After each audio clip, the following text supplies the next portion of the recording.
Bonjour à tous. Ben Bonjour. voilà, un nouveau webinaire qui à 10 heures comme tous les dimanches.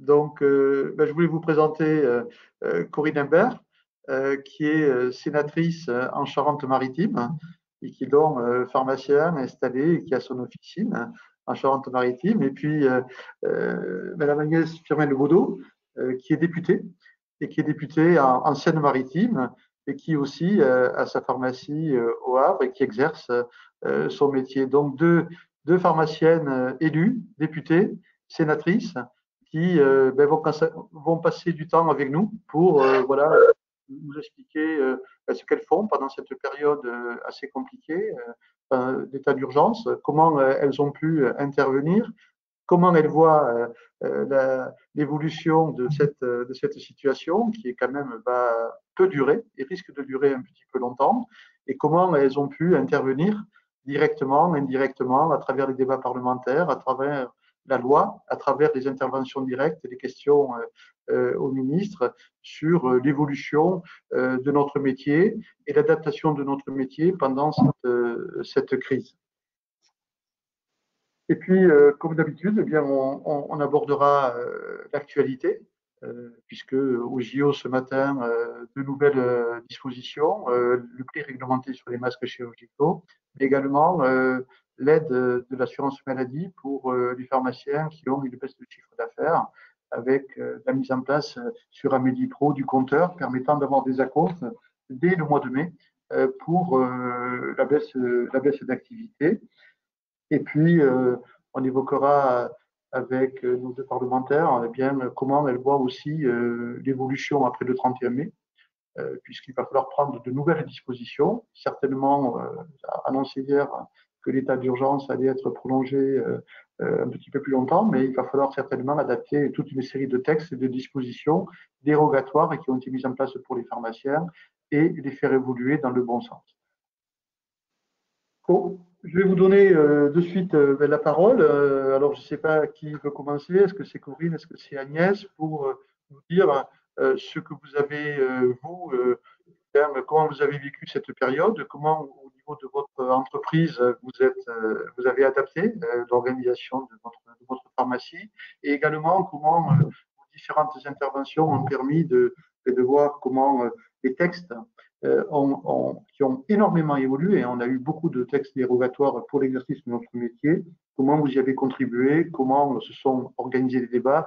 Et qu'est-ce que vous avez à travers votre action auprès du ministère de la Santé? Je ne sais pas qui veut commencer. Corinne, Agnès. Corinne, Non, tu veux vous démarrer? honneur à l'Assemblée nationale. Alors, Agnès. Bonjour, bonjour à tous, bonjour chers collègues. Tout d'abord, Gilles, merci de cette initiative. C'est toujours intéressant d'abord d'échanger entre collègues. Et puis, c'est vrai que Corinne et moi avons le privilège, je ne sais pas si c'est un privilège, le privilège, l'honneur, enfin bref, nous avons une mission supplémentaire qui est celle d'être élus de la République. Et donc, en ces moments un peu particuliers, c'est vrai que notre tâche est double. Alors, moi, j'ai envie de vous dire que pour l'instant, je diviserai en deux la première partie de cette crise sanitaire. Tout d'abord, dès le lendemain matin du premier tour des élections municipales, le 16 mars, à 8h30, pour moi, il n'y avait pas d'autre endroit où être que dans la pharmacie. Parce que d'abord, il a fallu s'adapter, puisque 50% de mon personnel s'était mis d'ores et déjà en arrêt. Donc, il a fallu tout de suite pallier à cette difficulté que j'imagine beaucoup d'entre vous ont rencontrée. Et donc, ma place était obligatoirement à l'officine. Ça a été ça pendant 15 jours. C'était vraiment pharmacie sur les heures d'ouverture. Et puis, député, le matin, le midi et le soir. Avec, on voit bien, la fonction de député qui s'est remise en place et qui a repris au fur et à mesure sa place avec les nombreuses sollicitations, et je pense que Corinne dira la même chose, qu'elle soit tout d'abord pour notre profession, mais aussi qu'elle soit pour tous les corps de métier qui, au fur et à mesure, ont découvert les difficultés auxquelles ils allaient devoir faire face, que ce soit les commerçants, que ce soit les horticulteurs, que ce soit pour le 1er mai, voilà. Donc tous les jours, le flot de sollicitations augmente, on résout un problème un jour, mais le lendemain, il y en a toujours un autre qui survient. Donc ça, c'est notre quotidien, et je dois dire que heureusement que j'ai la chance d'avoir des collaboratrices très efficace qui m'accompagne en parallèle sur cette fonction de député parce que le flot de sollicitations est vraiment très important. Donc voilà, et puis bien sûr à la pharmacie, mais comme vous tous, on reviendra sans doute sur les masques de façon assez importante, mais il y a eu la problématique des masques, il y a eu la problématique du gel hydroalcoolique, voilà, toutes ces sollicitations et tout ce manque à gérer, à occuper notre temps, et je pense que l'exercice de notre profession a évolué. Nous étions un des rares à être ouverts 9 heures par jour, mais aussi sans rendez-vous comme nous le sommes d'habitude, et donc on fait face aussi, parce qu'on fait encore face à des sollicitations très nombreuses, sociales, sociétales, voilà, et donc on est à la fois pharmacien et encore plus que d'habitude, je pense, assistants sociaux pour répondre à toutes sortes de sollicitations.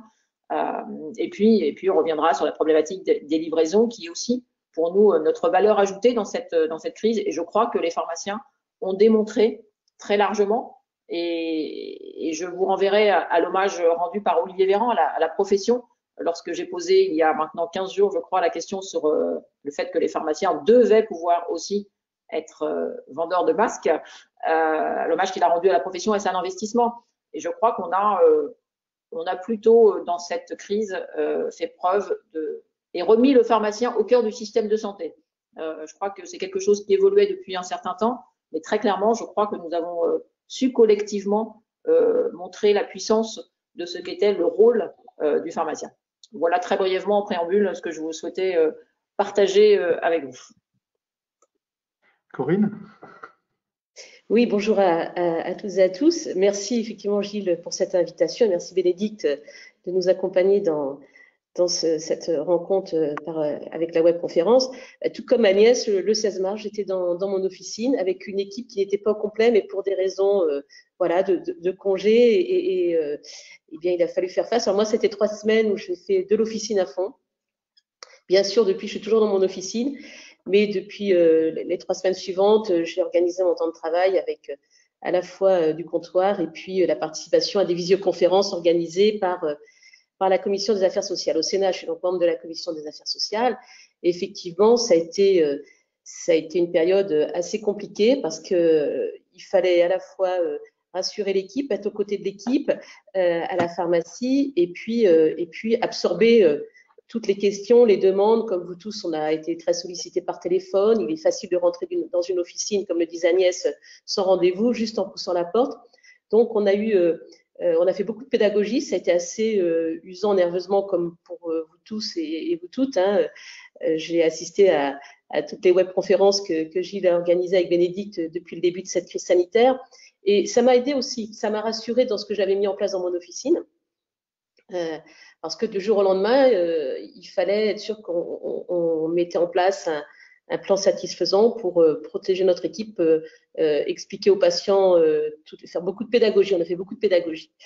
Et le Sénat, je me suis plus investie dans ce deuxième temps en participant, comme je disais, aux travaux, notamment aux travaux de la Commission des affaires sociales qui a mis en place des auditions et des visioconférences pour mener à bien son action de contrôle de l'action du gouvernement. On oublie un peu que le Parlement, il écrit la loi, mais il contrôle aussi l'action du gouvernement. Et nous avons organisé un certain nombre d'auditions dans ce cadre-là pour suivre l'application de la loi d'urgence sanitaire. Ce côté assistante sociale qu'Agnès évoquait, évidemment, je le ressens depuis longtemps dans mon mandat, puisque j'ai eu la chance d'être vice-présidente de l'action sociale dans mon département Charente-Maritime. Donc, je crois que notre métier déjà de pharmacien nous donne une qualité d'écoute de nos patients. Et si en plus on a la chance d'exercer un mandat, d'avoir un mandat, et bien évidemment, qui croise tout cela, et bien on est encore plus à l'écoute, encore plus sollicité. Et puis tout ça n'est possible que si on a une bonne équipe de collaborateurs, évidemment parlementaires, et puis surtout une bonne équipe à la pharmacie, parce qu'il est évident qu'on ne peut pas être sénateur ou député si on n'est pas serein quand nous sommes absents de l'officine. Je suis sûre que c'est le cas d'Agnès, c'est le cas, je suis sûre, Gilles, pour toi aussi, au regard de tes responsabilités. Et c'est mon cas, et ça, c'est une chance extraordinaire, parce que ça reste la priorité, ça reste notre métier. Le mandat de parlementaire ou les mandats locaux sont venus après le métier que nous avions choisi. Et c'est important aussi de le rappeler. On ne ferait rien sans eux. C'est un travail d'équipe des deux côtés. Merci, merci.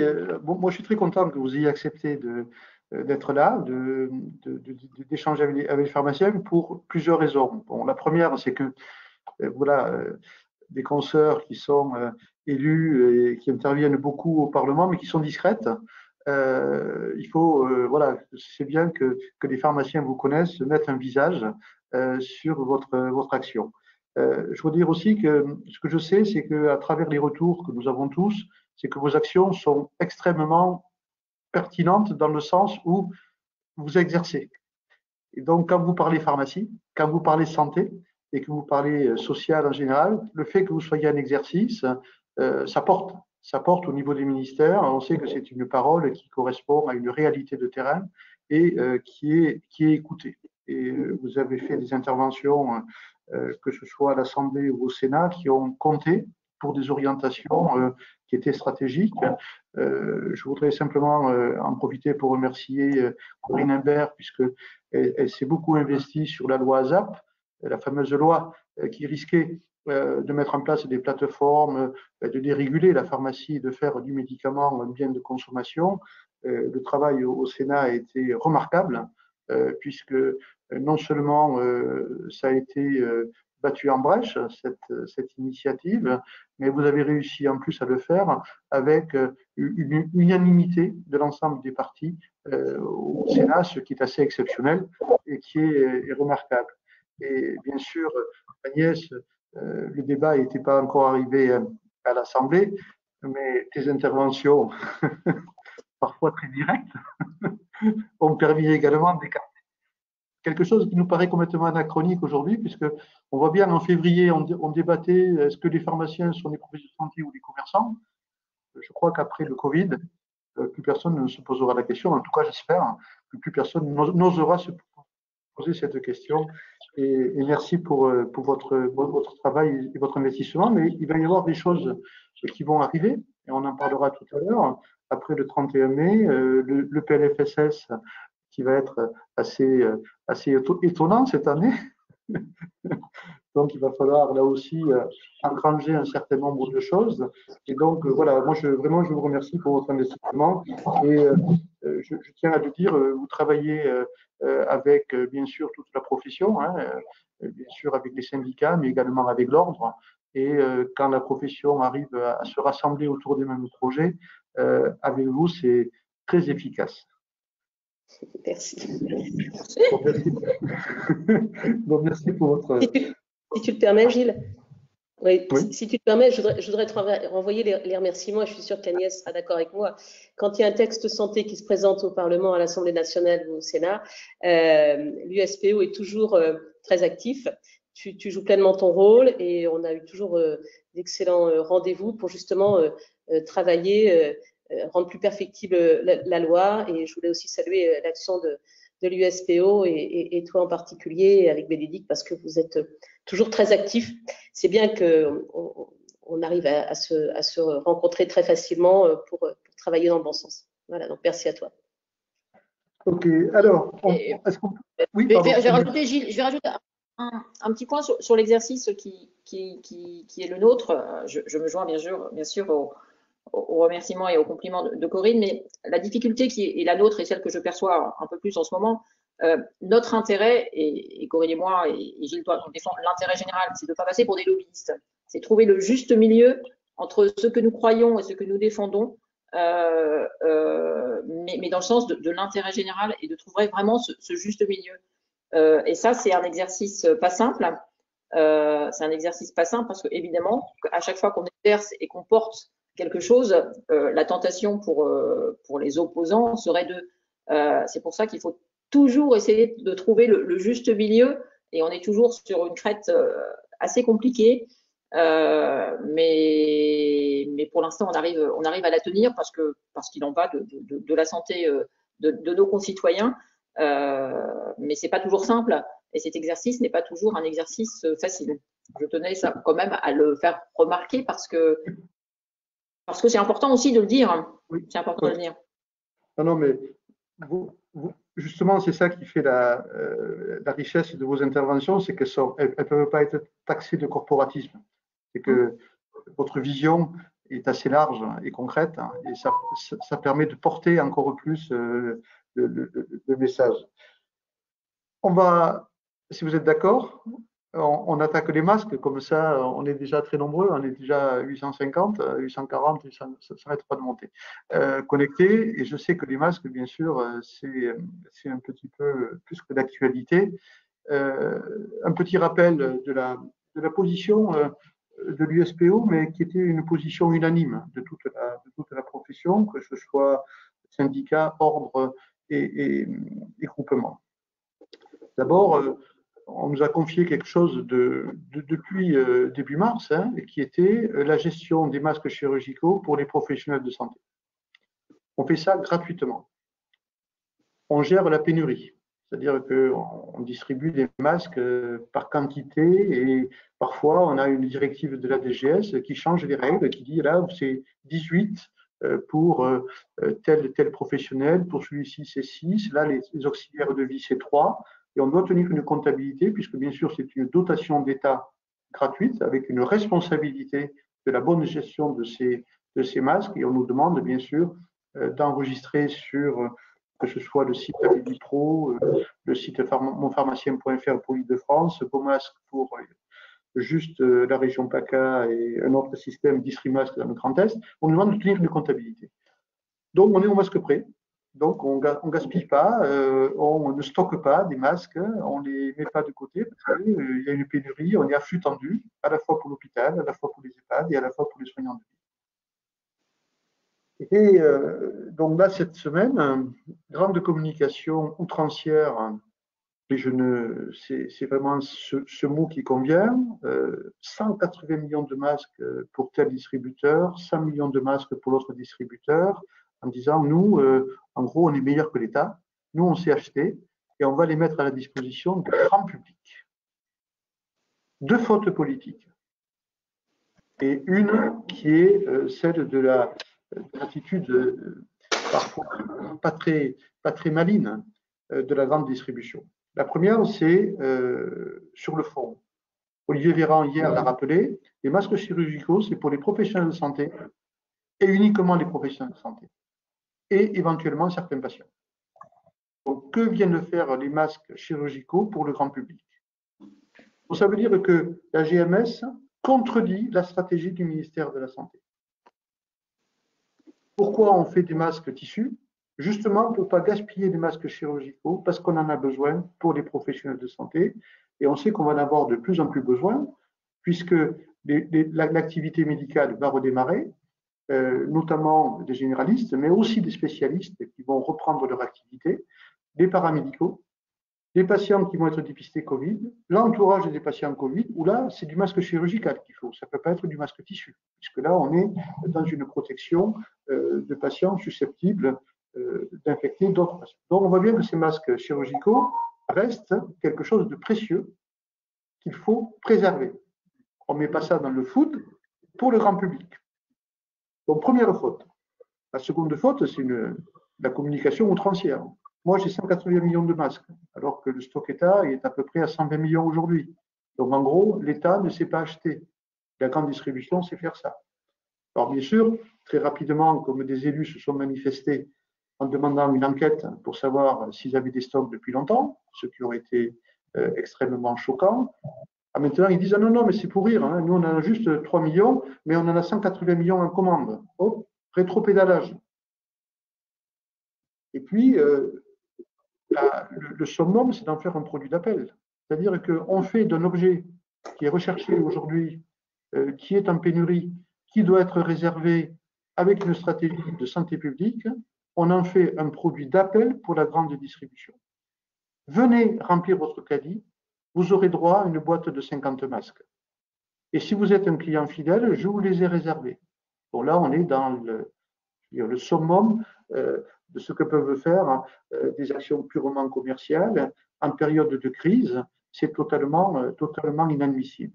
Donc, vous avez entendu également hier Olivier Véran qui a pris position en disant « Je n'aurais jamais voulu que les masques chirurgicaux soient en grande surface.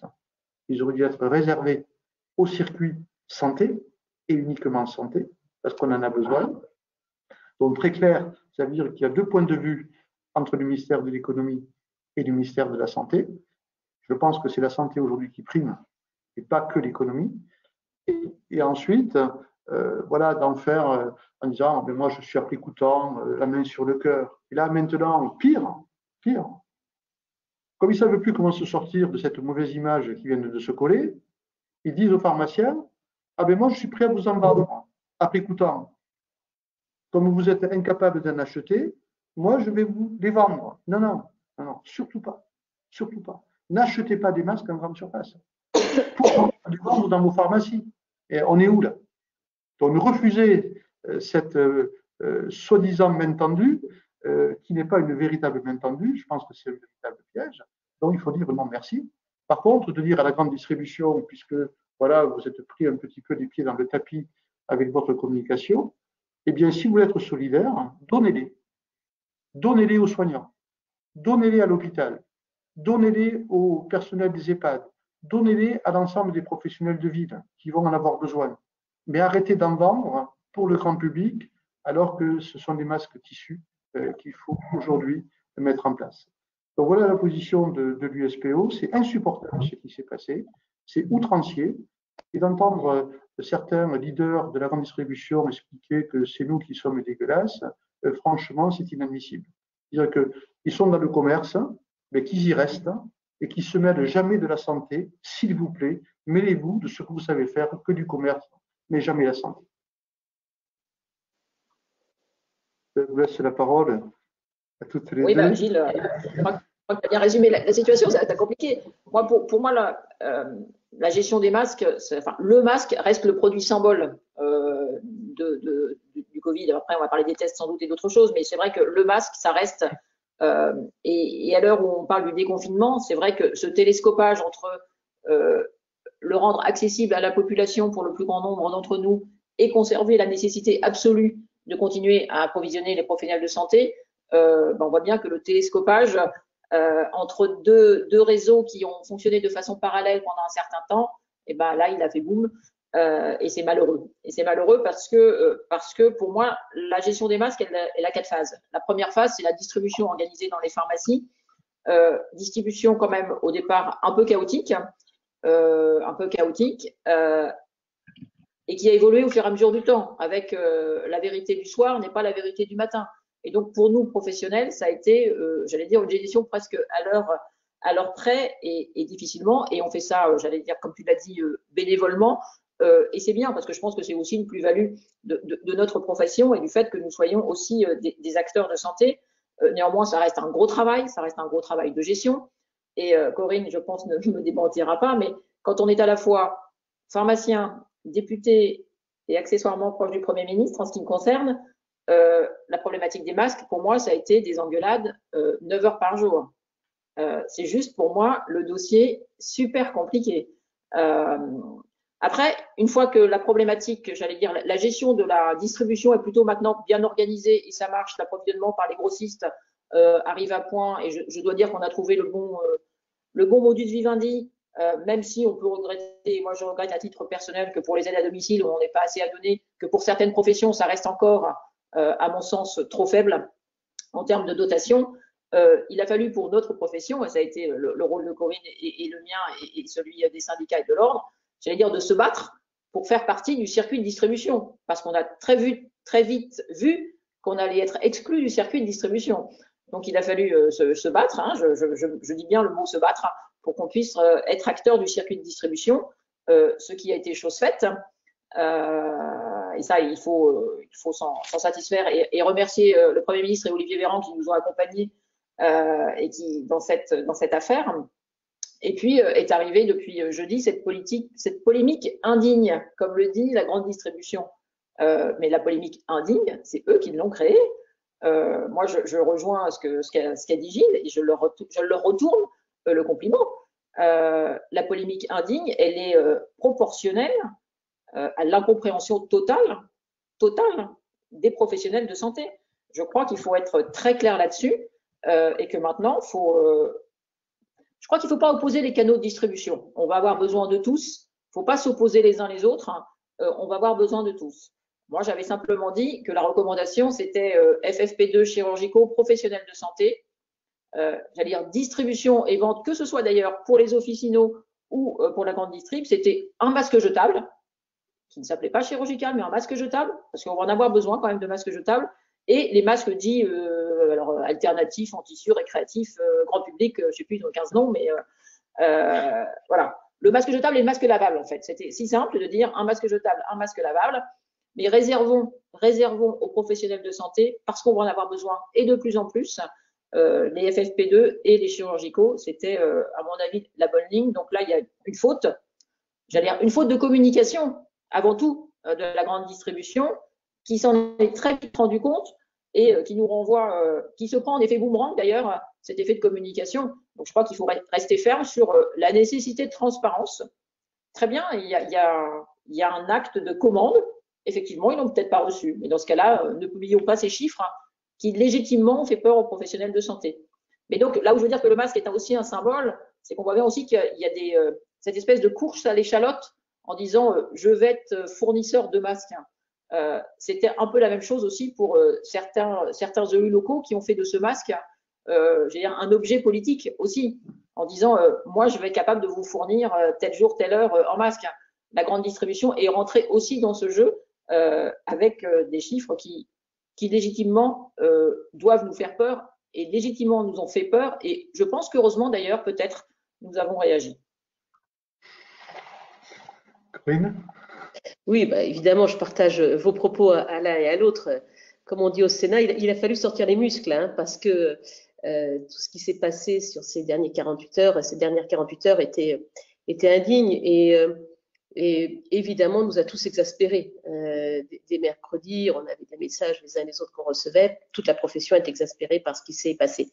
Et c'est là, et je ne sais pas si Alias partage mon sentiment, mais c'est vrai que ce sentiment, on l'avait eu, Gilles, souviens-toi, quand on a parlé de la loi d'amélioration et de simplification de l'action publique. Et on l'a vu à l'occasion des PLFSS, on l'a vu à d'autres moments des discussions au Sénat, c'est que c'est Bercy qui commande.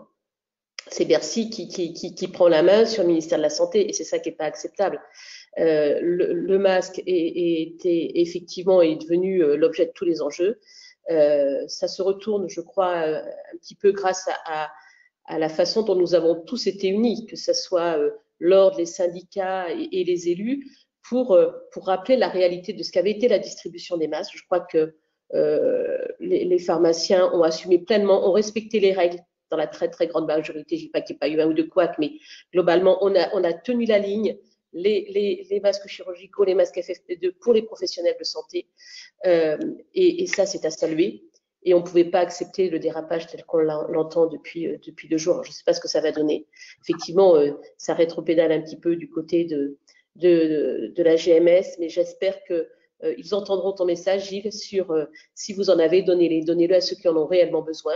Je pense que si vraiment il y a un stock de masques que possède l'État, il aurait été, à mon avis, plus vertueux d'élargir la liste des professionnels à qui nous pouvions le donner. Et je dis bien le donner. Il y a d'autres professions paramédicales qui auraient besoin de masques, à qui aujourd'hui nous ne pouvons pas donner de masques. Il y a les personnes en affection longue durée, les personnes les plus démunies. Et je crois qu'au fur et à mesure, on aurait pu ouvrir cette liste des professionnels, comme ça s'est fait depuis plusieurs semaines. C'est vrai qu'on a regretté au début qu'on ne puisse pas les donner au service d'aide à domicile. Bon, voilà, ça a été un peu rattrapé. Et je crois qu'on aurait élargi cette liste, ça aurait été beaucoup plus juste, compréhensif et quelque part normal, parce que les masques médicaux auraient été aux bonnes personnes. Je crois que le loupé, il est là. Évidemment, la GMS s'est mis dans la brèche, a mis le pied dans la porte avec sa capacité à acheter, sa force de frappe, j'allais dire. Hein. Mais ça a été, en tout cas, par la profession plus que mal vécu. Et je pense que, comme on a été unis pour défendre ce que représentaient les pharmaciens, et en n'oubliant pas, parce que je crois que nous, on le dit régulièrement, mais l'État l'oublie un peu trop souvent, l'aménagement du territoire que nous représentons. Il est exemplaire. Et quand on parle d'accès aux soins, quand on parle d'accès aux masques, eh bien, vous êtes plus proche souvent d'une pharmacie que d'une grande surface. Voilà. Merci. Donc, une consigne syndicale très ferme. Si on vous propose d'acheter des masques pour les revendre par l'ensemble des circuits de GMS, surtout, n'en achetez pas. Dites-leur de les donner, mais pas de les acheter, parce que nous, on ne les vend pas. Nous, on les donne, la plupart, aux professionnels de santé. Et je pense qu'avec Nicolas Revel, il y a une réflexion pour aller sur cette évolution des tests Covid qui vont se faire en ville. Et quand on fait un test Covid en ville avec en PCR le fameux écouvillon, eh bien, il faut équiper le patient. Donc, les masques qu'on va donner aux médecins vont servir à équiper les patients.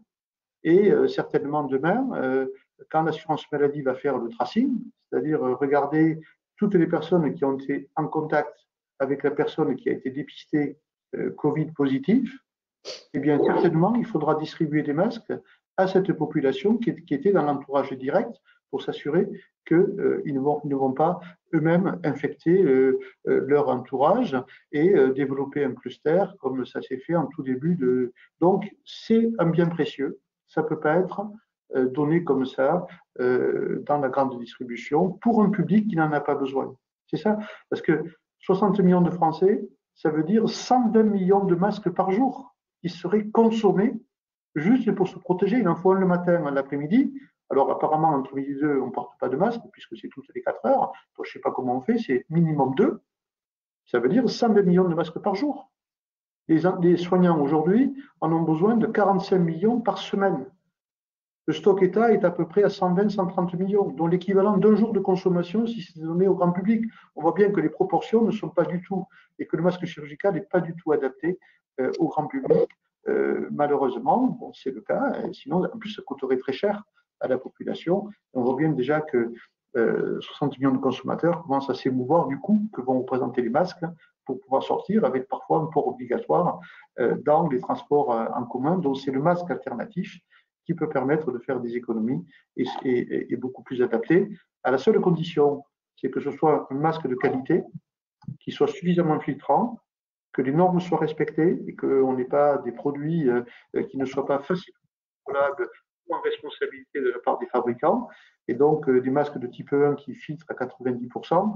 Je pense qu'au niveau de la pharmacie, à nous de sélectionner la qualité avec des prix raisonnables, bien évidemment, pour permettre à la population de sortir dans de bonnes conditions et de respecter les règles de santé publique au moment du déconfinement.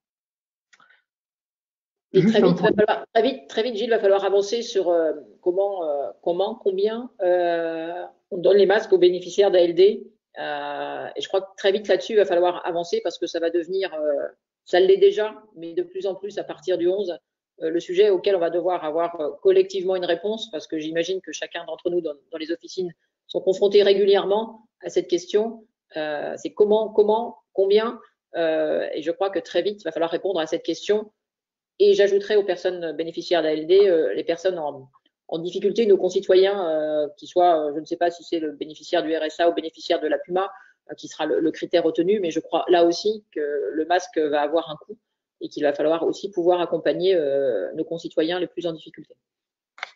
C'est absolument indispensable. Les associations de patients sont en train de s'émouvoir de ne pas avoir été mis dans la boucle pour se protéger quand ils sont susceptibles et qu'ils sont fragiles et qui risquent d'avoir des conséquences d'aggravation suite au Covid.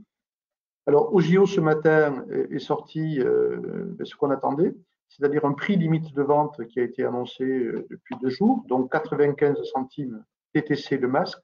Bon, ça, c'est un prix maximum de vente au public, avec une TVA 5,5. Donc, on attendait un arrêté pour la TVA pour définir la liste des dispositifs de protection contre le Covid qui devait passer de TVA à 20 à 5,5. Cet arrêté n'est pas paru. Mais le masque chirurgical, lui, fait pas débat. C'est un masque de protection Covid. Donc, lui, d'après la loi, il est déjà à 5,5.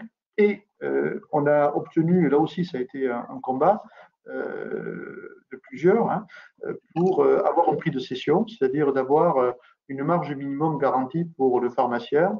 Alors le prix d'achat par rapport à un grossiste répartiteur a été calé à 80 centimes pour un prix de vente hors taxe de 90 centimes au public. Voilà, ça fait 10 centimes par masque. Et après, bien évidemment, le grossiste, ce sont des prix maximum et pas des prix administrés, ce qui n'est pas du tout la même chose. Il y a aussi ce matin un autre article au JO. Décidément, voilà, faire des webinaires le dimanche, c'est bien, parce que le samedi, le journal officiel est très, très, très prolixe sur plein de textes. Donc, c'est l'aide de l'assurance maladie aux professionnels de santé qui ont eu des baisses d'activité et qui pourraient se retrouver en difficulté par rapport à la gestion de leur cabinet, à la gestion de leur entreprise comme les pharmacies. Et donc, c'est une aide qui concerne tous les professionnels de santé qui sont conventionnés avec l'assurance maladie et dont l'activité principale est bien sûr avec l'assurance maladie. Pour les pharmaciens, on est bien sûr concernés. Et donc, en fait, on n'a pas beaucoup de choses à renseigner pour aller faire une simulation sur Amélie Pro. Donc, Amélie Pro, il y a une rubrique d'aide de l'assurance maladie suite à cette crise. Et qu'est-ce que l'on doit enregistrer et simuler sur le site? Premièrement, vous devez rentrer le chiffre d'affaires de l'année 2019 de tous vos médicaments remboursables. Médicaments et dispositifs médicaux, pardon, donc tout ce qui a été présenté au remboursement, quel que soit le régime. Donc, c'est toute l'activité présentée au remboursement. Donc, premier chiffre à rentrer, juste ce montant. Deuxième montant à enregistrer, c'est pareil, votre chiffre d'affaires présenté au remboursement entre le 16 mars et le 30 avril. Ensuite, il y a 3 autres paramètres qui peuvent être des aides que vous avez reçues. Si vous avez mis votre personnel en chômage partiel, il faut enregistrer l'aide. Si vous avez du personnel qui a été arrêté, les indemnités journalières. Et si vous avez reçu une aide, le fonds de solidarité, mais qui concerne très peu de pharmacies, puisque les chiffres d'affaires étaient très faibles, ça concernait plutôt les petites entreprises. Donc, avec ces ces 2 premiers chiffres, plus éventuellement le retrait des indemnités que vous avez déjà perçues, bien, vous avez immédiatement le montant de la simulation qui apparaît. Donc, ça vous permet de voir si vous y avez droit ou pas droit. Donc, ça a été extrêmement simplifié. Plusieurs remarques. Bon, la première, c'est qu'on démarre le 16 mars. Donc, nous, on sait que fin mars, l'activité a été plutôt importante. Donc, on n'a pas été en négatif, on a été plutôt en positif. Et en positif fort, puisque, bien sûr, tous les patients qui craignaient le confinement sont venus anticiper le renouvellement sur 2 jours, 3 jours. Donc, ça va atténuer les baisses du mois d'avril. On estime aujourd'hui sur le poste médicament, en moyenne, environ 20%. Et on ne sait pas ce qui va se passer au mois de mai, puisqu'au mois de mai, nous allons pouvoir continuer à bénéficier de cette aide. Et bon, le mois de mai, avec le 11 mai, est-ce que l'activité va redémarrer, être normale, ou est-ce qu'elle va être encore en baisse ou moins en baisse? En tout cas, premier élément, nous, ça va être un petit peu plus équilibré. On va être un peu moins concerné que d'autres secteurs d'activité, puisque nous avons maintenu une activité même réduite, mais une activité. D'autres sont carrément à zéro. Hein. Certaines professions sont à zéro. Quelque chose qu'on n'est pas arrivé à contrer et qui me choque, c'est de déduire les indemnités journalières de votre personnel. Si on a peut-être eu du personnel malade, on a peut-être été obligé d'embaucher ou de prendre des heures supplémentaires pour d'autres personnels pour maintenir l'activité. Ça, c'est pas pris en compte. Donc, on enlève ce qu'on a pu toucher, mais si on a fait des dépenses supplémentaires, elles ne sont pas prises en compte. C'est un petit peu gênant d'avoir un calcul qui peut être amputé de la réalité des charges de la pharmacie. Alors, je l'ai fait ce matin, je suis vite allé à la pharmacie de Bonheur pour faire la simulation et pour voir si le compteur fonctionnait bien. Donc, on vérifie quand même quelques petites bricoles. Mais l'idée principale, c'est de dire qu'il faut maintenir les professionnels de santé en activité et qu'ils ne se retrouvent pas en faillite. Et donc, on va voir si la baisse d'activité leur permet malgré tout de payer l'intégralité de leurs charges fixes. C'est ça l'esprit. Et avec un autre paramètre qui consiste à dire qu'on va plutôt bien soutenir les pharmacies à faible chiffre d'affaires, avec un calcul qui est un petit peu pondéré par rapport aux grosses officines qui ont la possibilité d'accéder à d'autres aides. Mais bon, ça reste malgré tout des aides qui concernent les grosses et les petites, mais avec un petit plus pour les petites. Si on le simule en massif, un mois avec 20% de baisse d'activité, ce qui ne correspond pas à la réalité, correspondrait à 5 000 € d'aide par l'assurance maladie. Bon, ce n'est pas une aide neutre, mais ça reste du théorique. 20%, à mon avis, on n'y est pas. Et c'est pour un mois sans tenir compte éventuellement du chômage partiel ou des indemnités. Donc, j'ai fait le test ce matin. L'office qui fait à peu près 960 000 €, pas de chiffre d'affaires, hein, mais de chiffre d'affaires remboursable. Si elle perd 10% d'activité en tenant compte du mois de mars et du mois d'avril, son aide serait de 4 778 € pour le mois et demi, pas pour le mois d'avril. Donc voilà, donc c'est pas neutre. Je sais que certains pharmaciens vont être concernés parce que certains ont des grosses baisses d'activité sur les médicaments remboursables. Bien sûr, il n'est pas pris en compte la parapharmacie, hein, ça ne relève pas de l'assurance maladie, bien évidemment. Ça, ce sont des aides avec les banques sur les prêts, sur des prêts de trésorerie ou des aides avec d'autres des fournisseurs, mais ça ne peut pas relever de l'assurance maladie. Mais voilà, il était important que l'on ne soit pas mis à l'écart de l'aide qui va être donnée à tous les professionnels de santé qui se sont retrouvés en difficulté. Vous pouvez aller sur Amélie Pro, faire la simulation chacun, de voir vos chiffres d'affaires et vous regardez si vous êtes concerné. Et si vous êtes concerné, bon, il ne verse pas l'intégralité de la prime, il verse un premier acompte début mai et on renouvellera cette opération au mois de juin pour le mois de mai. Et ensuite, l'assurance maladie régularisera la situation en vous versant le complément par rapport à l'acompte qui a été versé ou en déduisant par rapport aux déclarations qui n'étaient pas tout à fait conformes ou si certaines aides sont venues après coup compenser une partie de la perte d'activité. Gilles, si tu le permets, sur ce point, certains de nos confrères, et tu l'as dit, c'est l'ensemble de l'activité concernant les médicaments qui ont été présentés en remboursement que nous déclarons.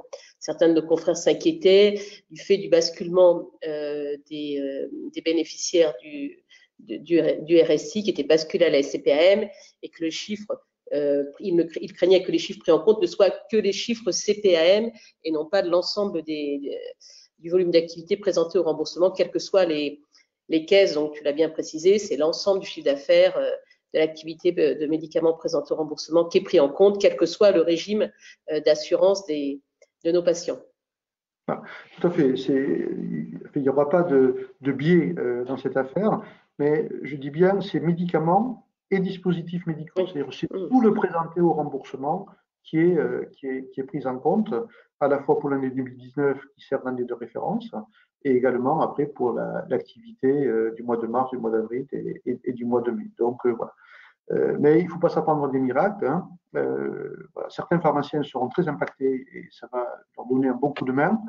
Mais voilà, le fait de démarrer au 16 mars neutralise une partie de la baisse d'activité fabriqué, bien évidemment, et le 16 mars n'a pas été choisi au hasard, bien sûr.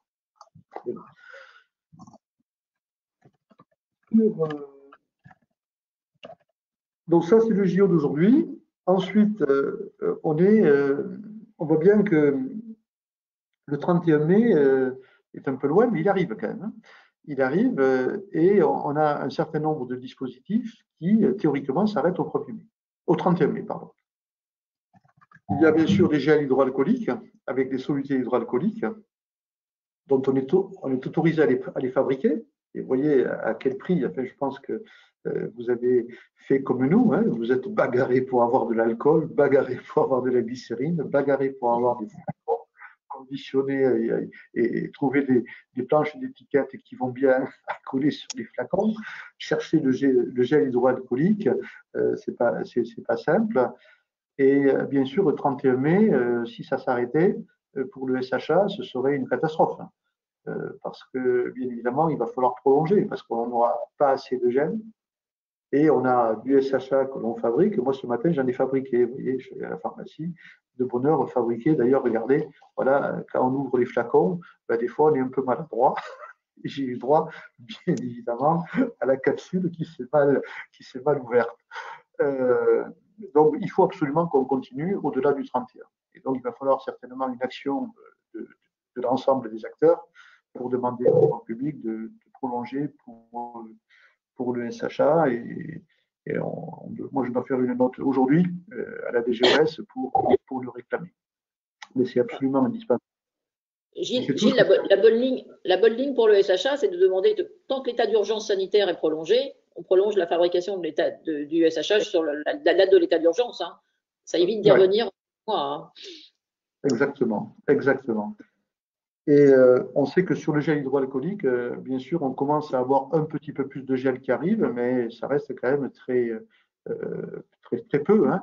Et quand on regarde le risque de consommation lié au déconfinement, puisque tant que les personnes sont confinées, le gel avait moins d'importance, puisqu'on pouvait se laver les mains à la maison avec du savon.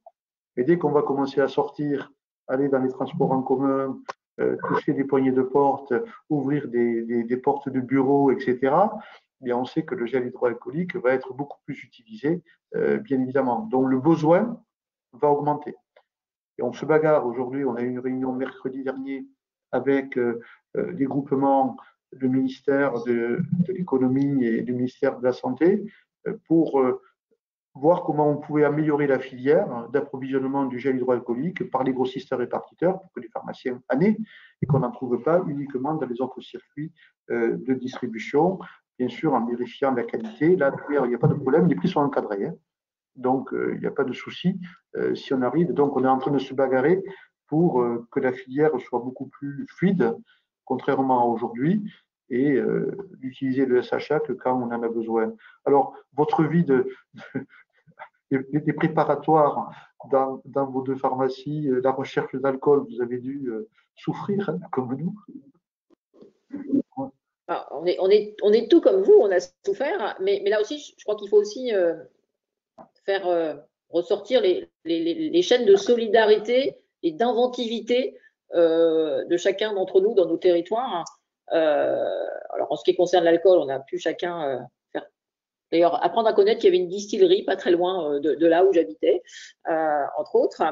Mais il y a aussi la solidarité, l'inventivité. Au Havre, on a une usine qui fabrique des machines à fabriquer des flacons. Toutes les bouteilles de tous les sodas, de toutes les eaux, les machines, elles sont conçues au Havre. Et en fait, ils ont ouvert pour les pharmaciens de l'arrondissement une petite chaîne de distribution. Ils nous ont fait des jolis flacons de 200 millilitres en plastique recyclable. Et donc, ça a été un vrai élan de solidarité. Donc, on a un petit flacon Made in Le Havre qui a été mis à disposition en 200 millilitres. C'est le seul format qu'ils ont pu produire. Mais c'était oui, une belle chaîne de solidarité et d'inventivité. Mais des idées comme ça, il y en a eu beaucoup dans tous les territoires. Et c'est aussi ça qu'il faudra retenir et que peut-être il faudra continuer à faire prospérer après cette solidarité entre tous et entre tous les professionnels de santé, puisqu'il en a fourni aussi à l'hôpital, à la prison, dans les EHPAD. Donc, c'était plutôt une belle idée. Oui. Moi, j'ai la chance d'être dans une région viticole, dans le pays du cognac.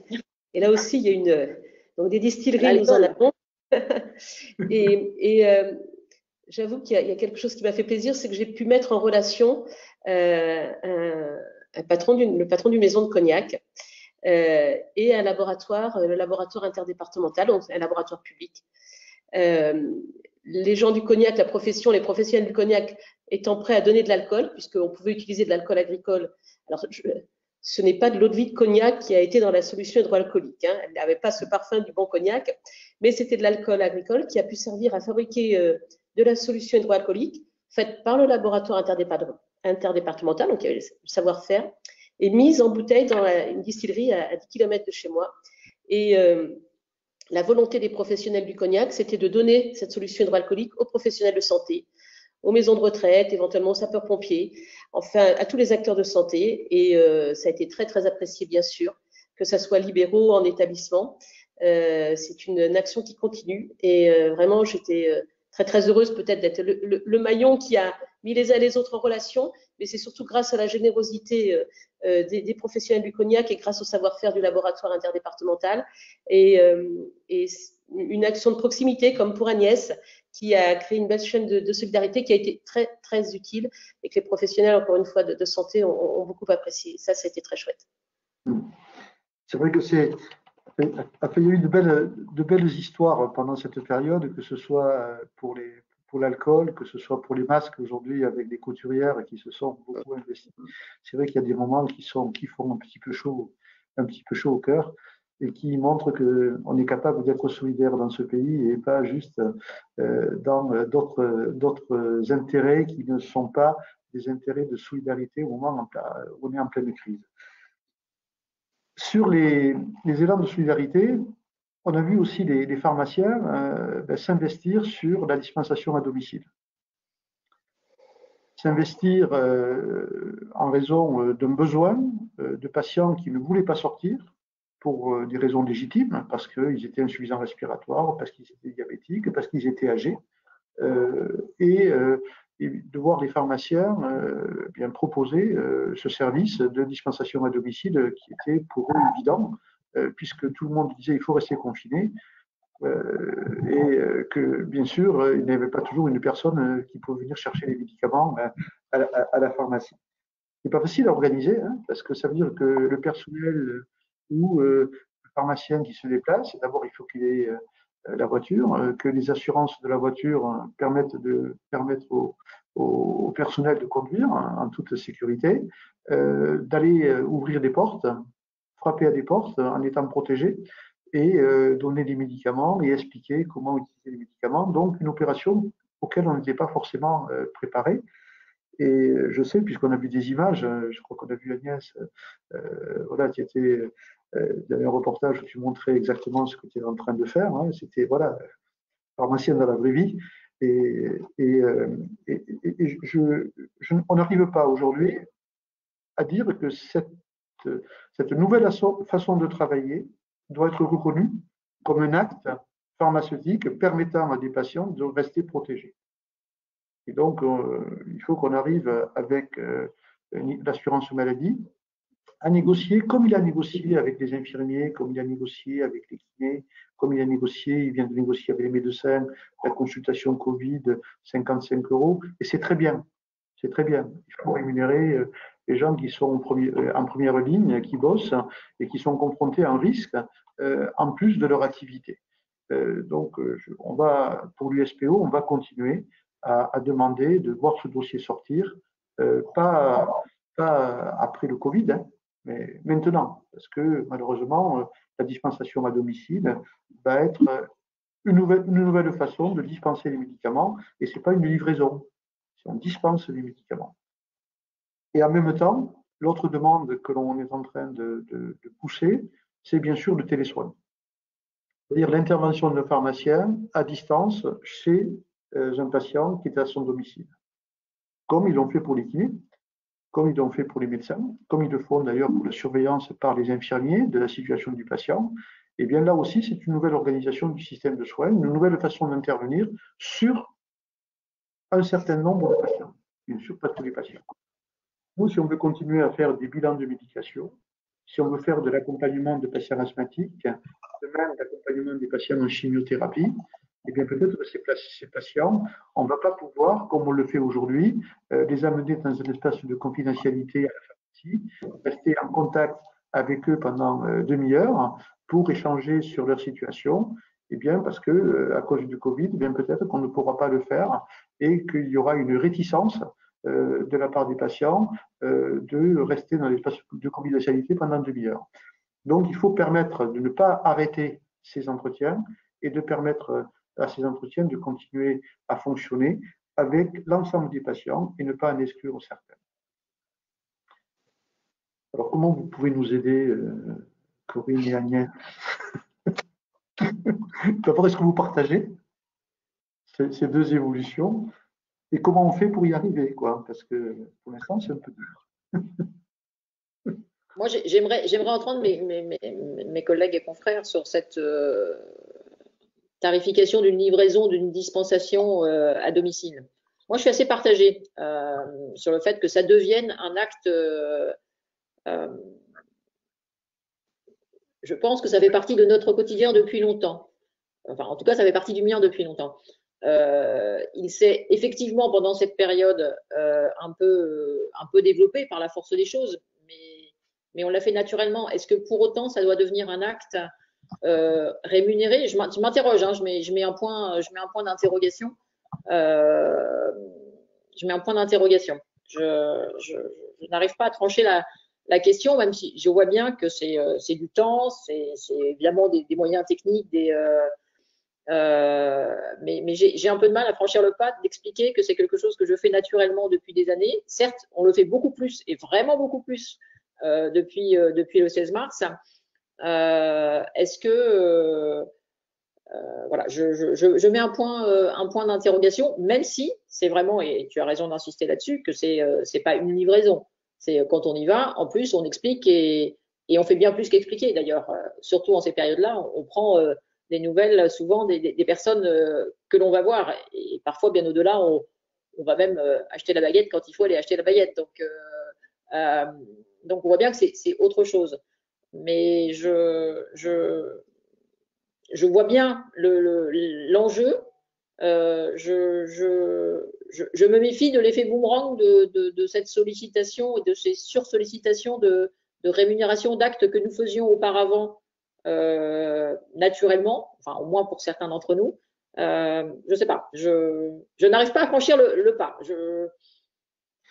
Bon, il faut je me méfie là aussi de l'effet boomerang, oui. parce qu'à force de cumuler ces choses-là, je me méfie de l'effet boomerang. Sur la téléconsultation, oui, il y a un intérêt. Il y a un intérêt de mise en relation aussi parfois, et on le voit bien avec la possibilité que nous avons de renouveler les ordonnances, d'être aussi, j'allais dire, les garde-fous de la facilité du renouvellement d'ordonnances avec une ordonnance périmée pendant ces périodes-là, et de passer parfois à un non-recours aux soins ou à une non-consultation pour certains. Et donc là, notre rôle de conseil, il est important. Oui, je vous renouvelle votre ordonnance une fois à la date périmée, peut-être une deuxième fois parce que ça va l'air d'aller, mais peut-être pas une deuxième fois. Peut-être va falloir là aller chez le médecin. Et donc là, notre rôle de mise en relation et de conseil me semble être important. Donc la téléconsultation, oui, c'est une évolution. De toute façon, on devra y aller. Les kinés le font, les infirmières le font. Donc les pharmaciens doivent pouvoir le faire. Corinne? Oui, je réfléchissais en vous écoutant. C'est vrai que la livraison, on l'a fait naturellement depuis très très longtemps. Moi, ce qui m'interroge, et c'est vrai qu'on l'a fait plus, et à juste titre, dans l'intérêt des patients ces dernières semaines. Moi, ce qui m'interroge, c'est la capacité de nos équipes à faire tout ça. C'est-à-dire qu'à un moment donné, quand quelqu'un est parti faire une livraison, elle n'est pas à l'officine. Quand on fait un entretien, ça prend du temps. Et comment, à équipe constante, je veux dire, on a cette capacité à tout faire. C'est ça qui m'interroge et je le mesure dans ma propre officine, évidemment. Il y a des choses qu'on n'arrive pas à faire. On a des choses qu'on n'arrive pas à faire parce qu'on n'a pas le temps. Donc, voilà, ce juste équilibre. entre évidemment rendre service, éviter à des patients de sortir parce que ça serait quelque part qui s'expose en l'occurrence en ce moment à l'épidémie. Et effectivement, on ne dépose pas la poche de médicaments et on ne repart pas en courant. Ça ne se passe pas comme ça dans la vraie vie, on y passe du temps. Les patients sont très reconnaissants de la démarche de l'accompagnement qu'on fait en leur faveur, mais tout ça prend évidemment du temps. Et comme les entretiens prennent du temps, comme une téléconsultation prend du temps. On voit bien tout le temps qu'on a passé à faire de la pédagogie, à écouter, à formuler, à reformuler toutes ces dernières semaines. C'est quelque chose que l'on fait habituellement, naturellement, et c'est quelque chose qui a pris encore une plus grande ampleur à l'occasion de cette épidémie, de cette crise sanitaire. Donc, c'est notre capacité à équipe constante à faire tout ça. C'est ça qui m'interroge. Après, c'est vrai que compte tenu, alors je pense que c'est assez disparate d'une officine à une autre peut-être, mais qui est une reconnaissance de la livraison, pourquoi pas. Moi, j'ai écrit au ministre dans ce sens-là, mais voilà, comment on va assumer tout ça après avec nos équipes. Alors, juste, moi j'entends l'effet boomerang du risque de dire en opportunité. Mais nous l'avions déjà écrit dans la convention que l'on a fait avec Nicolas Revel il y a 3 ans. Ça faisait partie des axes stratégiques en disant que la dispensation à domicile va se développer tout simplement en raison du vieillissement de la population et pour éviter que les personnes rentrent en EHPAD trop tôt, eh bien, il faut assurer un maintien à domicile plus important. Et on sait que ce chantier est devant nous. Le vieillissement de la population, c'est devant nous. L'organisation des soins à domicile et du maintien à domicile des personnes âgées, c'est devant nous. Donc, cette dispensation à domicile va devenir quelque chose de plus en plus important et il faut l'organiser et le reconnaître. Alors, nous, on a interrogé les pharmaciens, à 99%, ils considèrent qu'il faut reconnaître cet acte-là. Donc, on était aussi, voilà, on a préféré poser la question par rapport aux réticences en disant est-ce que c'est bien le moment? Ben oui, c'est bien le moment parce qu'on le fait. Et deuxièmement, on est modeste. Hein. On ne fait pas un calcul comme d'autres professions où on fait des indemnités kilométriques. Hein. Si c'est en voiture, en fonction du nombre de chevaux de la voiture. Si vous êtes en montagne, il y a même un tarif avec ceux qui vont livrer en ski. Voilà, il y a des trucs un peu curieux. Donc, nous, on dit 5 €. Voilà, 5 € comme l'acte de dispensation d'une ordonnance le jour de garde un dimanche. Voilà, c'est simple, c'est calé et ça correspond effectivement, comme vous le disiez toutes les deux, à un vrai travail. Parce que quand quelqu'un va livrer une personne, eh bien, le temps de s'organiser, sans parler du temps passé au téléphone pour préparer l'ordonnance, hein, parce que bien évidemment, au départ, il y a le téléphone, donc ça prend déjà du temps, de le faire en dégradé, puisqu'on n'a pas la carte vitale, préparer la tournée, c'est une heure de travail qui s'en va avec quelqu'un qui va apporter des médicaments à 2-3 personnes. Et quand c'est quotidien, ben, ça veut dire que ça pèse dans l'organisation de l'entreprise hein, et que voilà, tout ça, ça coûte. Et on sait que ce qui est gratuit n'est jamais reconnu. Donc, au bout d'un moment, voilà, si ça correspond à quelque chose qui correspond à un vrai besoin des patients, je pense qu'il faut arriver à franchir le pas en étant raisonnable. Hein. Il peut y avoir des plafonds du nombre de livraisons par jour pour éviter des dépenses qui ne seraient pas justifiées, bien évidemment. Hein. Nous, c'est pour ça que moi j'entends ta prudence, Agnès, et la nécessité, mais je crois que voilà, si ça correspond à une vraie réalité, à une vraie valeur économique par rapport à un besoin d'organisation du système de santé, je crois qu'il faut le faire. Je me rappelle qu'il y a 15 ans, on faisait des gardes gratuites. On n'avait aucune indemnité pour les gardes. Hein, on n'avait pas l'astreinte qu'on a aujourd'hui de 190 € par nuit ou par jour. Et donc, de temps en temps, il faut franchir le pas. Quoi. Voilà, donc, on essaie avec Nicolas Revel de le convaincre d'aller sur cette piste-là. Après le 31 mai, le 30 mai, théoriquement, s'arrête le renouvellement des ordonnances. Tu l'as déjà évoqué, Agnès, tout à l'heure. Donc, jusqu'à maintenant, on peut renouveler les ordonnances qui sont expirées, 30 jours ou 28 jours par 28 jours. Et le 31 mai, théoriquement, ça s'arrête brutalement. Moi, je ne vous cache pas que ça m'inquiète énormément. Les médecins vont reprendre de l'activité. Les ordonnances qui étaient déjà expirées continuent à être expirées. Donc là, il faut vite aller chez le médecin si ça s'arrête au 31 mai. Et puis celles qui s'arrêtent au 31 mai, il faut aussi que les patients aillent chez le médecin les faire renouveler. Plus le dépistage Covid, qui va certainement pas mal mobiliser les médecins généralistes. Donc il faut peut-être qu'on fasse une proposition pour voir dans quelles conditions on peut continuer à renouveler les ordonnances expirées. Et comme tu l'as un petit peu déjà dit, et je pense que ça fait partie du bon sens pharmaceutique, hein, c'est-à-dire que nous, on sait qu'à un moment, il faut quand même retourner chez le médecin. Hein, on n'est pas là pour renouveler les ordonnances, juste pour les renouveler. C'est peut-être de dire que celles que l'on a renouvelées déjà 2 fois avant le 31 mai, celles-là, on ne peut pas continuer. Et là, il vaut mieux que le patient aille chez le médecin pour faire une réévaluation. Par contre, celles qui arrivent qui sont expirées juste au 31 mai, de nous autoriser à les renouveler encore une fois ou 2 fois, puisque celles-ci viennent juste d'expirer, ce qui permettrait de passer sur un régime classique en pas d'un coup, pas brutalement, mais progressivement. Mais bien sûr, c'est au choix du patient. Hein. Si le patient veut retourner chez le médecin, tant mieux. Si le médecin est disponible, tant mieux, bien évidemment. Et c'est pour éviter que l'on ait des patients qui soient dans l'impasse, tout simplement parce que le médecin ne peut pas les recevoir dans un délai rapide. Et on ne va pas recommencer d'avancer les médicaments. Hein. Ça, on a déjà connu. On ne va pas s'amuser à faire ce genre de choses. Donc, il faut peut-être qu'on travaille là-dessus pour voir comment.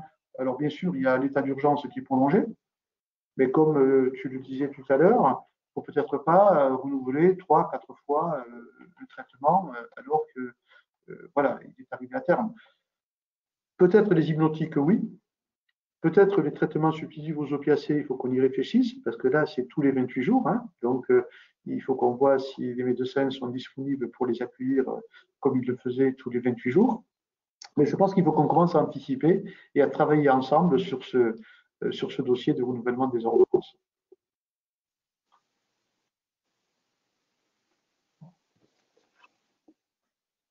Oui, vous êtes d'accord avec ça?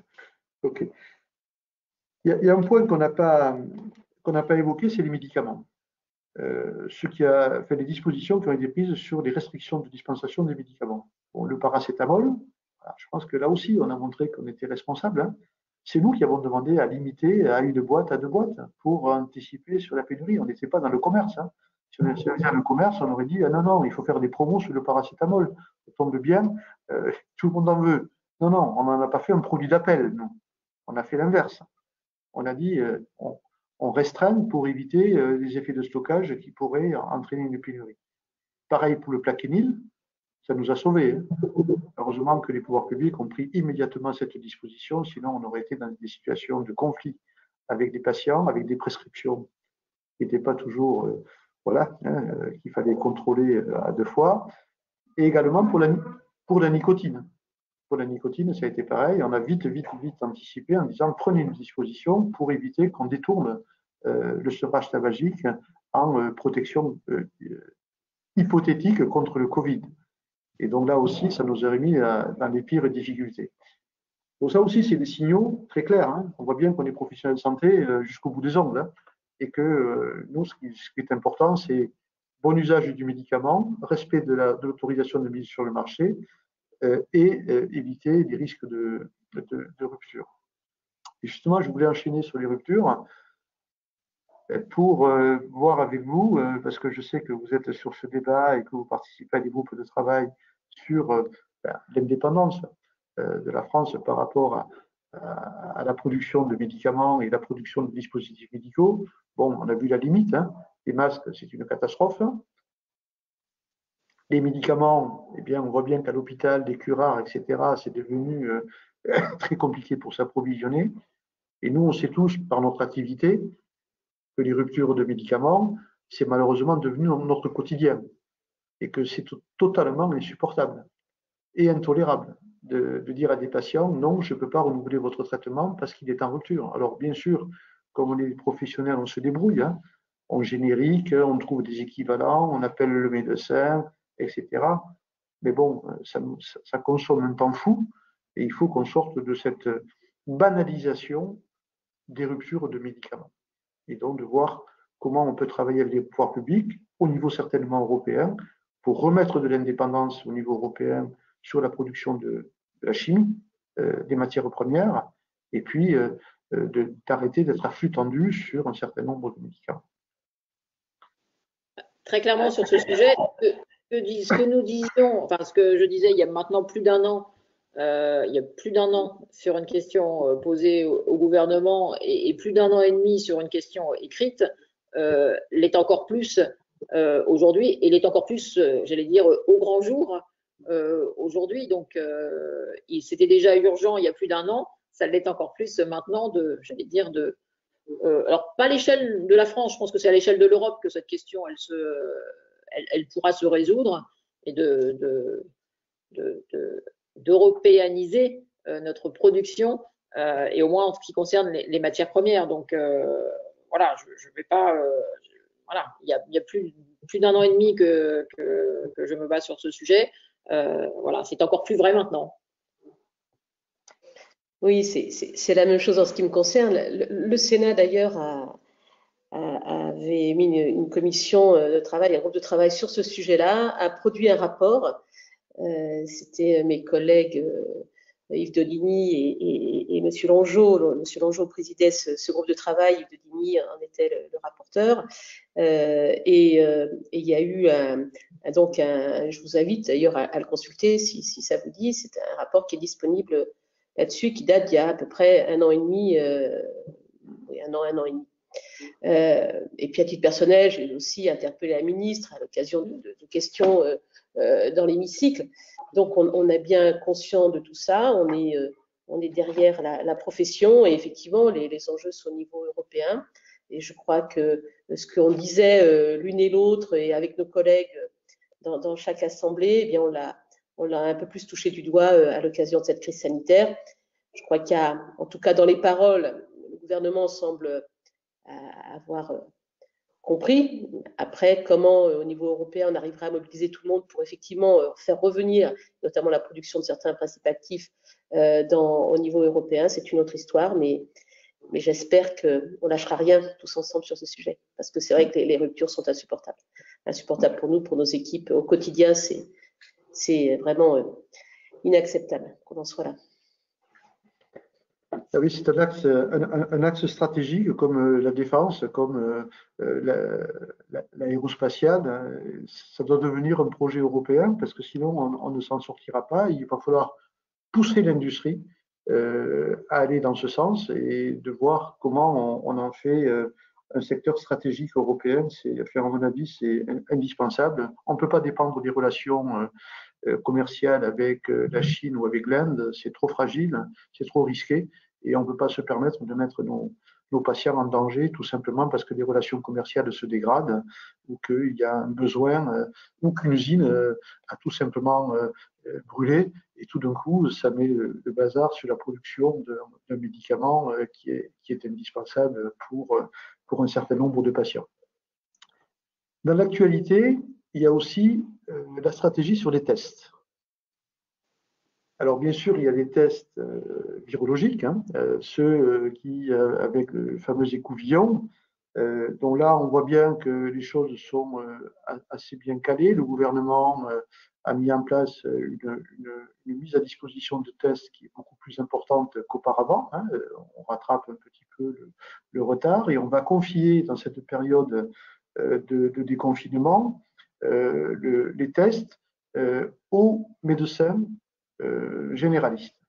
Donc voilà, avec une consultation qui sera à 55 € pour pouvoir dépister, enregistrer, déclarer et ensuite de déclencher ce que on appelle le tracing, qui va être réalisé par le personnel de l'assurance maladie, donc qui va enquêter autour de ce patient pour alerter les personnes en leur disant qu'elles ont été potentiellement en contact avec une personne qui était infectée et de venir faire des tests chez le médecin, voilà, et bien sûr les équiper rapidement en masque. Donc, ça va être quelque chose qui va se développer. Et après, il y a les fameux tests sérologiques. Alors, pour l'instant, ils se font au niveau des laboratoires. On sait que Pasteur est en train de vérifier la qualité des tests qui sont, eux, des tests rapides de diagnostic, des TDR, voire des autotests, qui pourraient donc être disponibles en ville. Donc, il y a une première phase qui est la fiabilité de ces tests.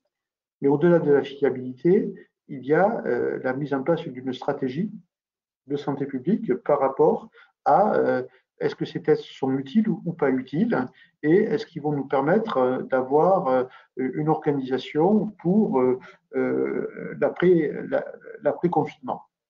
L'HAS a pris une position hier en disant qu'elle ne considérait pas que ces tests étaient utiles pour l'instant dans une stratégie, qu'on ne pouvait pas dire que celui qui est testé, qui a été affecté par le Covid, ben lui peut sortir, et que celui qui n'a pas été affecté par le Covid, lui, il est à risque et il ne devrait pas sortir. Donc ça, c'est la position de l'HAS qui est tombée hier. Donc une grande réserve sur les tests rapides de diagnostic, ce qui ne veut pas dire forcément que cette position sera définitive. Elle s'inscrit dans un point d'étape à aujourd'hui, mais elle va pouvoir évoluer demain. Et nous, quand on en a discuté plusieurs fois avec le ministère, pour la position de l'USPO, elle était simple.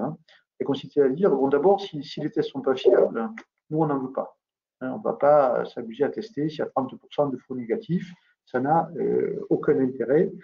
Deuxièmement, il faut que ça puisse, bien sûr, s'inscrire dans une population éligible qui doit être testée. Est-ce que c'est quelqu'un qui a eu le Covid il y a 10 jours, il y a 14 jours, il y a 20 jours? Et ensuite, de savoir qu'est-ce qu'on fait de ce résultat, bien sûr, de l'enregistrer sur une base nationale pour s'en servir comme stratégie de protection de la population, d'immunisation de la profession par rapport au test. Voilà les trois conditions que l'on a fixées. Donc, on ne se précipite pas, mais bien sûr qu'on est volontaire.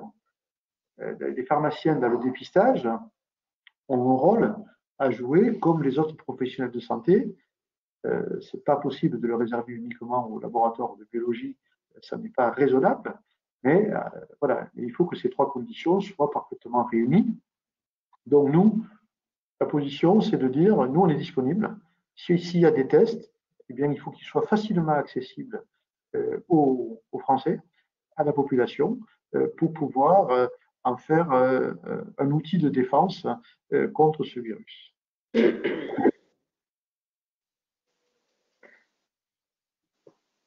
Vos positions? Non? Moi, j'y suis plutôt favorable. Je veux dire que c'est dans la continuité de ce qu'on fait depuis le départ sur la gestion de cette crise. Et si, sous toute réserve, je crois qu'il faut vraiment très insister là-dessus, sous toute réserve que ces tests soient fiables. Parce que le pire serait que ces tests ne le soient pas. Et pour l'instant, on en est quand même assez loin, même si ça commence à évoluer un petit peu. Mais évidemment, ça fera partie des choses et du circuit sur lequel le pharmacien aura pleinement son rôle à jouer, comme nous le faisons depuis le départ. Donc moi, j'y suis plutôt favorable. Oui, j'y suis favorable également avec les mêmes conditions. Voilà, il faut qu'on soit garant de la fiabilité des tests qu'on pourrait réaliser dans nos officines. Mais c'est encore tout l'intérêt du réseau officinal, non pas pour faire à la place d'eux, mais faire aux côtés d'eux. Bien sûr.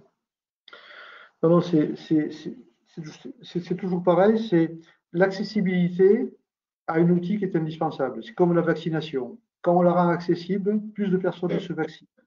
Quand on peut dépister, si le dépistage est accessible, et en complément des autres professionnels de santé, bien évidemment, eh bien, on sait qu'un certain nombre de patients le feront beaucoup plus volontiers. Le pire, c'est qu'ils ne le fassent pas. C'est ça le problème. C'est quand on ne se vaccine pas et qu'on ne se dépiste pas, qu'on met les autres en danger, bien évidemment. C'est déjà 1h20 donc il est peut-être temps de conclure. Moi, je vais vous donner bien sûr la parole, c'est vous qui allez conclure, et moi je mettrai juste le point final. Bénédicte, je sais qu'il y a plein de questions et chaque fois j'ai oublié. Est-ce qu'il y a peut-être avant des questions qui ressortent par rapport au débat que l'on vient de faire? On ne vous entend plus. J'avais coupé mon micro, pardon. Il y avait beaucoup de questions sur les masques, bien sûr, mais aussi sur les masques à donner ou pas aux dentistes. Ça, c'est une question qui est revenue régulièrement. Il y a beaucoup de questions aussi sur le dispositif qui est mis en place par l'assurance maladie, comment ça va fonctionner, etc. Mais peut-être dire aux gens qu'on va faire un résumé et qu'on leur expliquera comment ça va se mettre en place. Et après, les propos sur la dispensation à domicile ont beaucoup fait réagir. Des propos sur les tests également. Donc, il y en a certains qui sont favorables et d'autres qui estiment que c'est trop compliqué à mettre en place dans les pharmacies. Donc voilà, peut-être sur les dentistes, peut-être revenir sur les masques. Alors, comme vous l'avez dit toutes les deux, hein, les pharmaciens ne doivent pas se poser de questions. Ils reçoivent une note de la DGS qui leur dit combien de masques ils doivent distribuer par semaine et à qui ils doivent les distribuer. Alors, les dentistes ont fait une grande communication en expliquant qu'ils avaient droit à 18 masques FFP2 dès la semaine prochaine. Peut-être, il y a deux conditions. La première, c'est que la circulaire DGS, Direction générale de la santé, soit disponible pour les pharmaciens et que deuxièmement, on ait des masques. Parce que ça ne sert à rien d'élargir à d'autres professionnels de santé si on continue à garder la même quantité de masques par pharmacie. Et avec les masques FFP2 qui sont donnés une fois, moi j'en ai reçu 50, j'étais content, 50. La semaine dernière, 0. Voilà. Donc je ne vais pas pouvoir donner des masques FFP2 à nos amis dentistes, même si on le souhaiterait bien évidemment. Donc vous ne posez pas de questions, vous suivez. Là, les informations que vous avez par l'ordre, par les syndicats sur ce que vous devez distribuer. Et en plus, vous recevez une note DGS qui vous dit exactement ce que vous devez faire et pas un masque de plus et pas d'initiative à des professionnels de santé qui ne sont pas sur la liste. Mais j'espère qu'ils seront, notamment tous les paramédicaux, hein, parce que les orthophonistes nous demandent, etc. Et c'est normal, ils vont reprendre leur activité. Donc, il faut qu'ils soient aussi protégés. L'autre point, c'était sur, oui, pour l'assurance maladie, voilà, on va plus en détail, mais franchement, c'est assez simple. Vous pouvez déjà simuler avec deux chiffres d'affaires, ça suffit, et vous avez déjà une première simulation qui vous est attribuée. On vous expliquera les paramètres. Sur la dispensation, qu'est-ce qu'il y avait sur la dispensation à domicile, Bénédicte, c'était plus que ça avait fait réagir que les propos des unes et des autres et vos propos également avaient fait réagir et que la plupart des gens étaient plutôt favorables à une dispensation à domicile rémunérée. Après, certains estimaient aussi que ça pouvait complexifier le système et que certains pourraient en profiter, mais voilà, c'était plus des retours d'expérience et de terrain aussi. D'accord. Bien sûr que ça ne doit pas être une opportunité, bien sûr que ça ne doit pas être un business. C'est pour ça que peut-être le limiter par jour, c'est très bien. Hein, voilà, ça correspond à un besoin moyen de la pharmacie. Et ça doit être considéré comme un acte de dispensation à domicile. C'est pas une livraison. C'est j'accompagne et quand je vais à domicile, eh bien, parfois moi je acheter la baguette, mais c'est vrai que c'est important d'aller à domicile. Personne ne se rend compte que le pharmacien le fait. Personne. Quand on discute avec les pouvoirs publics, ils disent mais vous êtes toujours derrière le comptoir, vous. Jamais vous sortez de derrière le comptoir. Ben si, on y va régulièrement et quand on nous sollicite parce que c'est des perfusions et que c'est trop lourd, parce que c'est une personne qui est avec un lit médicalisé et que voilà, il faut accompagner le traitement et accompagner la situation qui est parfois un peu compliquée. Bien, on voit bien que et travailler d'ailleurs avec l'infirmière, travailler avec le médecin, ça apporte un plus dans la prise en charge de ces patients qui sont parfois en difficulté, et la famille qui est en difficulté autour de ces patients avec une situation qui est parfois difficile à gérer quand on est sur du handicap, quand on est sur des accompagnements de fin de vie et que ça se passe à domicile. Ça demande de l'aide à la fois technique, mais également morale. Et c'est là où on compte sur ces professionnels de santé et son pharmacien, parce qu'on le connaît depuis 20 ans, et quand c'est difficile, il est toujours là. Est-ce que vous voulez conclure, toutes les deux? Parce qu'il reste 5 minutes. Après, il faut vraiment arrêter. Sinon, ce n'est pas raisonnable. Qui c'est qui peut conclure en premier?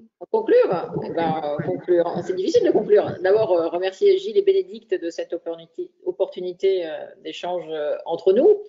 Et puis, vous dire qu'on a sans doute le plus beau métier du monde et qu'il faut continuer à l'exercer et qu'on a vraiment un très, très beau métier qui je le sais, je l'espère, pendant cette période, on a su collectivement montrer quel était le vrai visage du métier de pharmacien. Je crois vraiment qu'à la lueur de tout ce qu'on s'est dit et de tout ce que collectivement nous faisons depuis maintenant, que peut-être enfin le vrai métier, le vrai visage du métier de pharmacien éclate en grand jour, et ça c'est la satisfaction. Et puis après, en ce qui concerne Corinne et moi, continuer dans les jours à venir à être vigilante pour l'intérêt général, parce que c'est bien de l'intérêt général dont il s'agit, et puis continuer aussi à exercer de façon parallèle cette fonction qui est la nôtre d'élu de la nation, et pouvoir exercer un peu plus que d'habitude notre métier de pharmacien jusqu'à ce que nous reprenions un rythme de présence à Paris plus soutenu, parce que là nous sommes encore confinés chacune dans notre ville. Mais que les visios fonctionnent à fond et que les visios, c'est très fatigant, mais quand même, le contact humain manque beaucoup. Merci.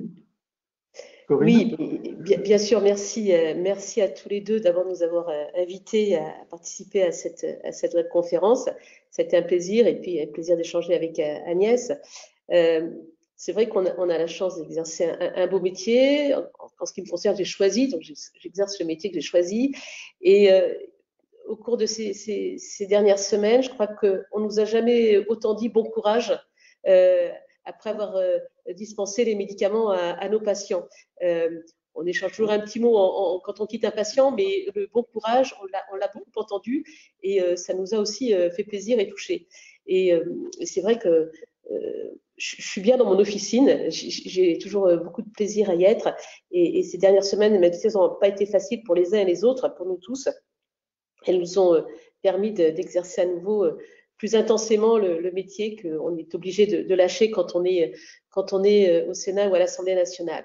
Et puis pour nos confrères qui, comme peut-être beaucoup de Français, ont une image négative du Sénat, je n'ai pas beaucoup parlé du Sénat, mais sachez qu'on se parle avec les députés quand on travaille ensemble sur un texte, que certains pensent que le Sénat ne sert à rien. Je peux vous dire que le Sénat travaille aussi en complémentarité de l'Assemblée nationale, que quand il y a des textes importants, on essaie de trouver des accords en commission mixte paritaire pour arriver à des textes équilibrés, et que dans un exercice, comme le disait Agnès au début de cette conférence, qui n'est pas toujours facile, puisque on est à la fois encore en exercice, mais que nous sommes parlementaires, qu'on ne soit pas taxés de conflits d'intérêts dans nos interventions. On le fait avec tact, avec mesure, mais toujours avec beaucoup de conviction. Et sachez qu'on reste à l'écoute de l'ensemble de la profession, et à ton écoute, Gilles, bien sûr, pour faire avancer les choses quand l'occasion se présente. Voilà, j'espère qu'on fait à la fois honneur à la profession et à la fois honneur à notre mandat national. C'est une charge importante. Je crois qu'on en mesure l'une et l'autre, la chance qu'on a de vivre cela. Je m'attendais pas à être un jour sénatrice, et j'avoue que j'en mesure l'honneur, la difficulté bien sûr, mais aussi toute l'intensité des rencontres, des échanges, parce que tout ça, que ce soit professionnellement ou dans le cadre d'un mandat, ce sont toujours des belles rencontres, et j'espère qu'on grandit un peu et qu'on fait honneur à tout cela. En tout cas, merci à vous. Écoutez, merci à toutes les deux, merci pour votre investissement, parce que à la fois exercer un métier et avoir des mandats nationaux, c'est jamais simple, c'est exposé. Donc, merci de tout votre travail, de tout votre investissement. On a besoin de pharmaciens qui s'investissent comme vous, hein, vraiment, parce que c'est utile pour, pas la défense professionnelle, mais utile pour justement parler et faire connaître le travail que l'on peut faire en collaboration avec les autres professionnels de santé. Donc, merci à toutes les deux. Merci du temps passé, parce que je sais que votre temps est précieux. Donc, merci de l'avoir partagé avec les pharmaciens et de les avoir soutenus et montré que vous aussi, vous étiez là à la fois au charbon et à la fois à la manœuvre quand il faut être à la manœuvre. Et puis, je vous donne rendez-vous la semaine prochaine à 10h, pareil. Et là, comme invité, ce sera Thomas Mignet, qui est médecin, urgentiste, député, et qui travaille bien justement sur les dossiers santé et lui aussi en tant que médecin essaie d'équilibrer entre les différents acteurs le rôle de chacun et je pense qu'il est très favorable à la complémentarité de l'intervention à la fois des médecins, des pharmaciens et des infirmiers. Merci à tous, bon courage pour cette semaine et à dimanche prochain. Merci, au revoir. Au revoir.